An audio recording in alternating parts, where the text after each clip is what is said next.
c'est pas grave. C'est pas parce que j'ai créé des choses et que j'aime les choses que j'ai créées que je vais pas avoir cette force de les tuer. Parce que si tu les tues pas, elles vont à un moment donné t'user et puis tuer peut-être les autres systèmes que tu as mis en place.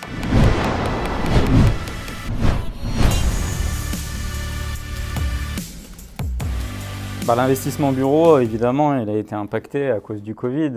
Pourquoi? Parce qu'il a été mis en place toute cette partie de télétravail et puis donc une habitude qui s'est créée pendant 2 ans va probablement continuer à s'étendre les années futures et donc l'immobilier bureau va forcément, enfin je te dis forcément sans prévoir et sans connaître l'avenir, qui pouvait prévoir le Covid?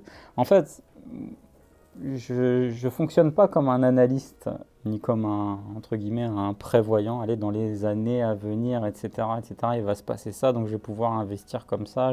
Non, moi, je m'adapte au jour le jour sur mes affaires et sur mes business. Aujourd'hui, acheter de l'immobilier bureau, enfin, en tout cas, il y a 2, 3 mois, quand on était encore en plein mode Covid, compliqué. Mais qui te dit que justement cet effet d'avoir créé le télétravail avec ce que ça a généré, hein, des salariés moins impliqués, des gens qui ont eu cette sensation et cette frustration que finalement tout devient virtuel, même tes réunions, plus la relation humaine à se retrouver au bureau, etc., etc. Peut-être que finalement ça va se retransformer dans un sens inverse et que les gens voudront se retrouver finalement et donc de ravoir de l'immobilier bureau continuera à être pérenne. Il a eu un coup dur évidemment pendant le Covid. Et beaucoup de bureaux se sont transformés, il y a eu des changements d'affectation en habitation, des locaux commerciaux qui se sont retransformés en habitation. Mais peut-être qu'il reprendra une croissance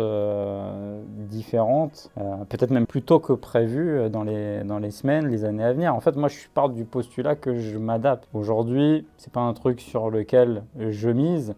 En fait, moi, de l'immobilier, c'est de l'immobilier, si tu veux. L'immobilier, ça régit certains codes, certains cadres.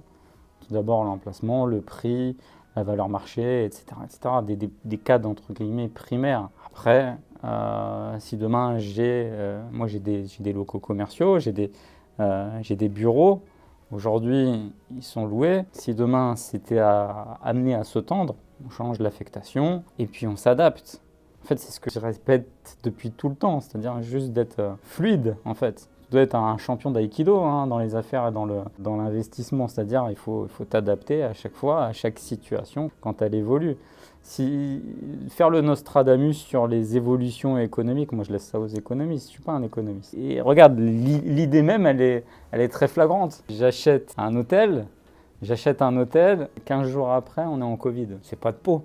Je me suis adapté. Alors ce qui est fou, c'est qu'il y a des restaurateurs qui se sont enrichis pendant la période Covid, pour tout un tas de raisons complexes. Alors, il y a des restaurateurs qui se sont vraiment fracassés la gueule, mais il y a une vérité factuelle, parce que la France a donné beaucoup d'aide, etc. Il y a des restaurateurs qui ont profité pour refaire le design des restaurants, réfléchir à un autre business model, et puis qui se sont enrichis parce que finalement, avec les aides, ils avaient moins de charges que les aides qu'on leur apportait. Donc finalement, ils ont fini même par certains à s'enrichir. Je ne dis pas tous. Le Covid, pour le secteur hôtelier et restauration, ça a été une catastrophe. Ça a été une catastrophe pour l'événementiel, pour les discothèques, pour tous ces trucs-là. Ça a été une catastrophe. Et puis c'est surtout une catastrophe émotionnelle pour déjà la planète entière et puis pour toutes les personnes qui sont entrepreneurs et entrepreneurs de petites et moyennes entreprises. C'est les premiers sur la ligne de front à souffrir. Mais néanmoins, on a quand même eu un État qui a donné les PGE, qui a donné des aides, etc. et qui a, entre guillemets, stabilisé les finances des entreprises. Là, tu vois, c'est pareil, de la restauration, de l'hôtellerie, moi, c'est là-dessus que je suis en train de partir. Puis tu le vois, il y a eu une brimade limite pendant 2 ans, juste même par rapport à la restauration. Il y a un rebond qui est exceptionnel sur la restauration. Déjà, il manque de personnel, les restos sont pleins.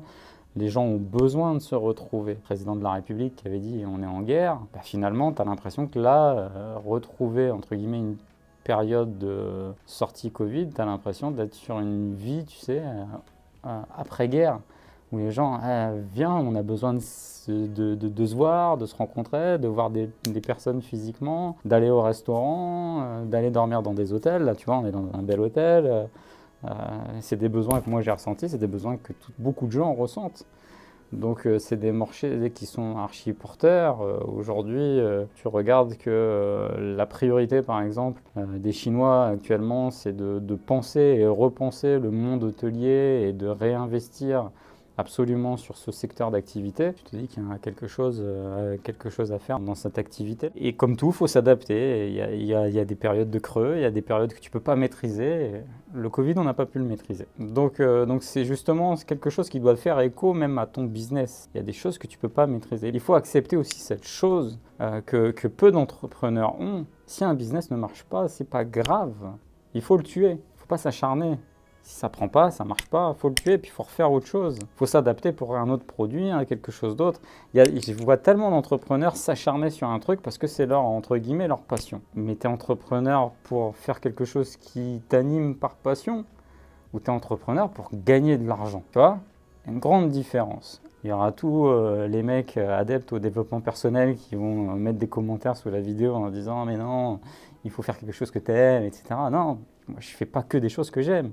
Je fais des choses efficaces. Je monte des boîtes, tout un tas de structures. Certaines fonctionnent très bien, certaines fonctionnent moyennement bien, certaines ne fonctionnent pas. Et à un moment donné, quand il s'agit de couper la tête à l'une, parce qu'elle me prend de l'énergie, le rapport temps passé, etc., effort n'est pas bon, c'est pas grave. C'est pas parce que j'ai créé des choses et que j'aime les choses que j'ai créées, que je ne vais pas avoir cette force de les tuer. Parce que si tu ne les tues pas, elles vont à un moment donné t'user et puis tuer peut-être les autres systèmes que tu as mis en place. C'est ça être un entrepreneur. En tout cas, faire des affaires. C'est monter des choses qui ont des buts rentables, pas des buts de vivre de ta passion. Sinon, tu es un gérant d'entreprise. Tu es un artiste, quoi. Tu vois ce que je veux dire ? Tu es un artiste. Tu es le guitariste du coin qui vient chanter là au restaurant et puis qui vit de sa passion, qui est payé moyennement et peut-être très heureux. Hein. Et moi, je te parle de monter des business qui font de l'argent.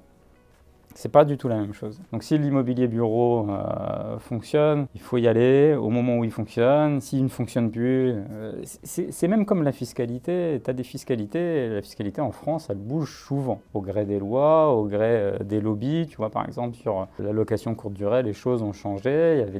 Il y avait des facilités au départ pour faire de la location courte durée qu'il y a de moins en moins par rapport à certaines villes, certaines restrictions et puis aussi une fiscalité qui a été changeante. Il faut s'adapter, tout simplement. Et puis il faut changer son modèle économique. Mais ça fait partie de la vie d'un entrepreneur. Le cap que tu dois garder, tu fais des affaires, c'est qu'est-ce qui va me rapporter ? Ni plus ni moins.